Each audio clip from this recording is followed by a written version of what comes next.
This year, the number of homeless people living in New York City has reached an all-time high.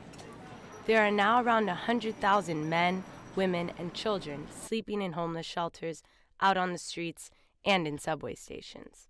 In an effort to address this issue, Mayor Bill de Blasio recently increased spending on homeless services to be the highest it's ever been.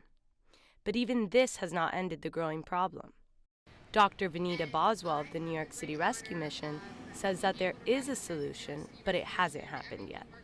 What's happening right now is the Department of Homeless Services budget in New York City alone is $1.3 billion, and private shelters like the New York City Rescue Mission don't receive a penny of it. And so it's kind of this idea in New York City that there needs to be collective impact. So all of the organizations in New York City need to be working together on behalf of their neighbors.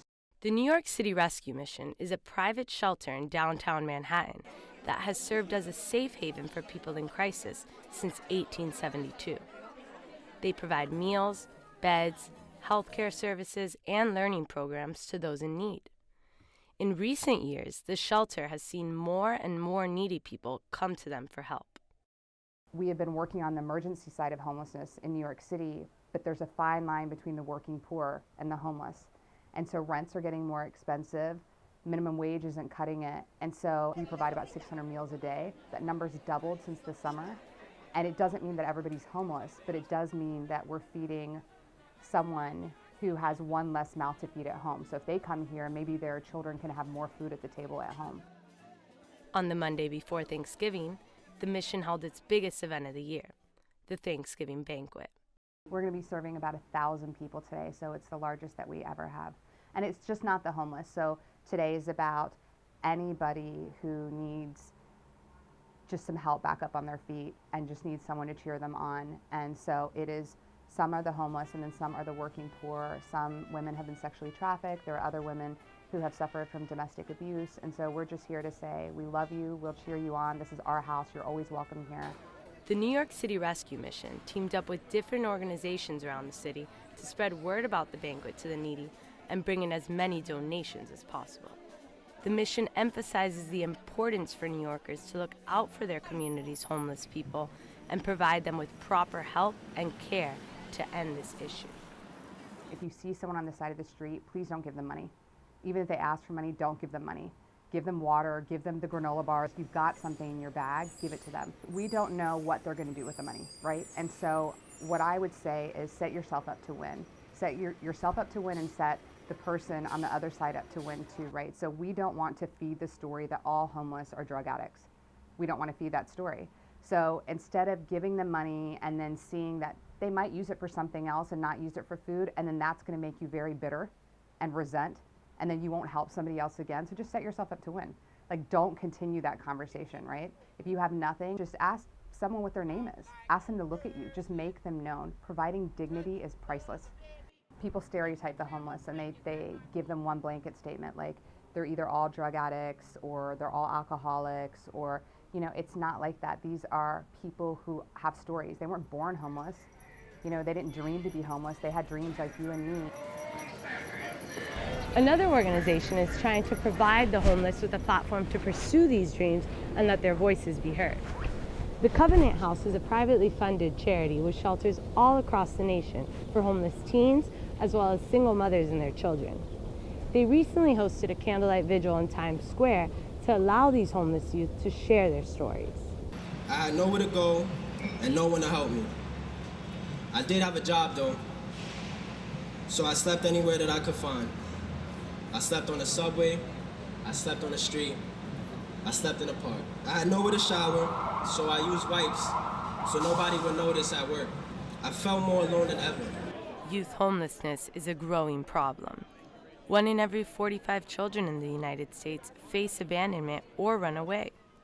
And it's estimated that about 5,000 of these youths die every year as a result of assault, illness, or suicide.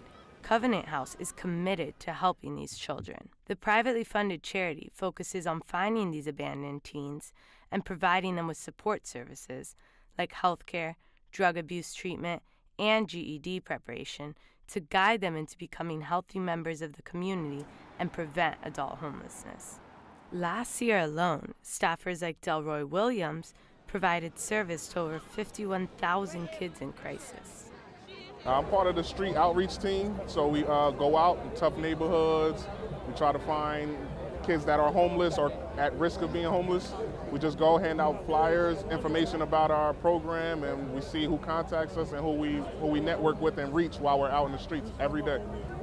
At the candlelight vigil, hundreds of people came together to celebrate the lives of the youth at Covenant House and pray for those still on the streets. The vigil also served to kick off the charity's annual Sleep Out that was happening that night in cities across the U.S. and Canada. The Sleep Out is a growing movement where men and women sleep outside for one night, standing in solidarity with the millions of young people who experience homelessness every year. The event also raises money that goes directly to getting these kids off the streets. Everything that can be done is going to be done until we no longer have to have this event and everyone has a home. And no matter how much money it takes, we're going to continue to raise it year in, year out until we get all the funds that we need. One homeless youth who now lives at the shelter, Willis Linsky, told me his story. My father killed my mom when I was 3 in front of me.